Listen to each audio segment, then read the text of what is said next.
What's up, Louis? It's 2024 year. Hope you are doing great. It's a new year and many people are looking to increase their wealth and their financial position, especially this time of year. The question is, can property be one of the assets to help you achieve this goal? Is property still a good investment? Before I answer this, I need to say that there's a lot of different ways that you can grow your wealth, and property is just one option.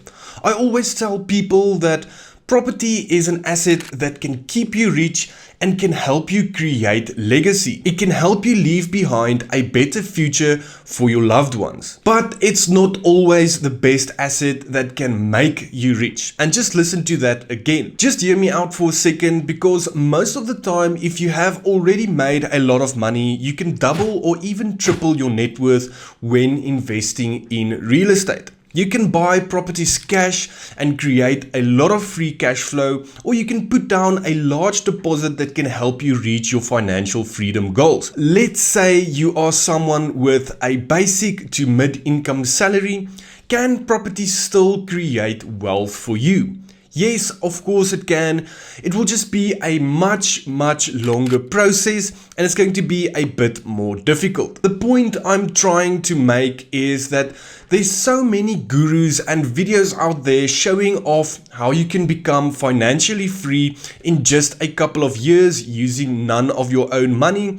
And although it's not impossible, most of the times it's unrealistic for many people in South Africa, specifically people with a lower income. So just make sure you don't set unrealistic expectations, because you will get discouraged very quickly once you realize that you won't be able to reach that goal. What I want to share with you is that if you are new to property or just starting out, make sure you set long-term goals and focus on having a clear desire to why you are doing all of this. Why are you trying to improve yourself and your future? The why is very important, because if your why is not strong enough, you will give up like many other people as soon as it starts getting tough. And believe me, it gets tough. So to answer the question, is property still a good investment? And yes, of course it is. Although not all property is a good investment, and that's why it's important to focus on gaining the right knowledge. If you have cash available and you have at least 3 months of savings, you should consider investing in assets. There's many different assets out there, but storing cash can feel like you are wealthy, but the reality is that cash is not the best way to make your money work for you. Just to add this, now is actually not a bad time to have a lot of cash on hand because of the high interest rates, meaning that you'll receive a pretty good interest yield. As soon as the interest rates goes down, this will change and the whole game will be different.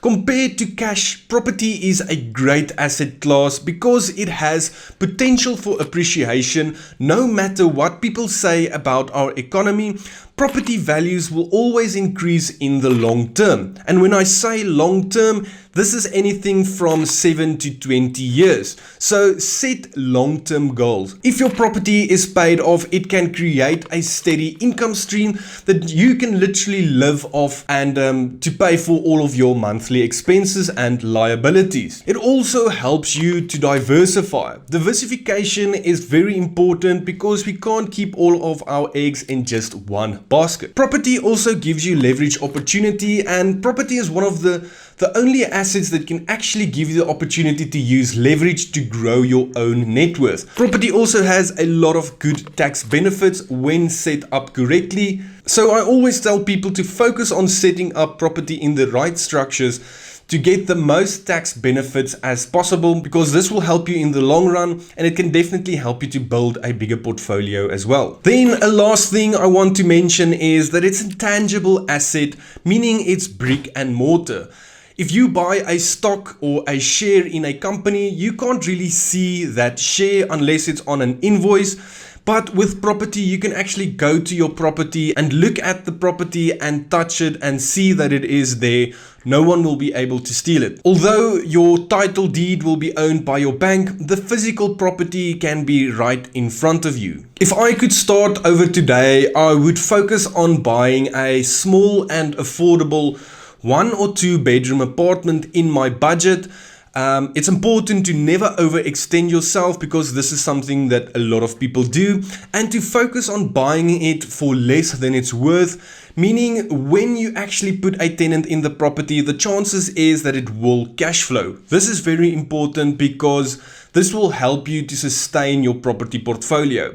Unfortunately, this is not possible everywhere, I know that, but let's leave that for another video, especially like in Cape Town. But there's always different options available in different areas. Like for example, Airbnbs work very well in Cape Town, where in the Free State, 80% of Airbnbs fail because there's not a lot of tourist attraction in this area. The great thing about property is that you can generate money with appreciation, principal paydown, cash flow, and forced equity. The idea would be to combine all 4 ways, and this is the best way to actually grow your portfolio. If you want to learn more and get some insight into my knowledge that I've accumulated over the last couple of years, consider enrolling in my property course. The price will be increasing the 15th of January, so buy it while it's still cheap. I also do some one-on-one sessions if you have specific questions that you would like to cover, so feel free to reach out. Follow me on Instagram and TikTok for short videos if you are into that type of stuff.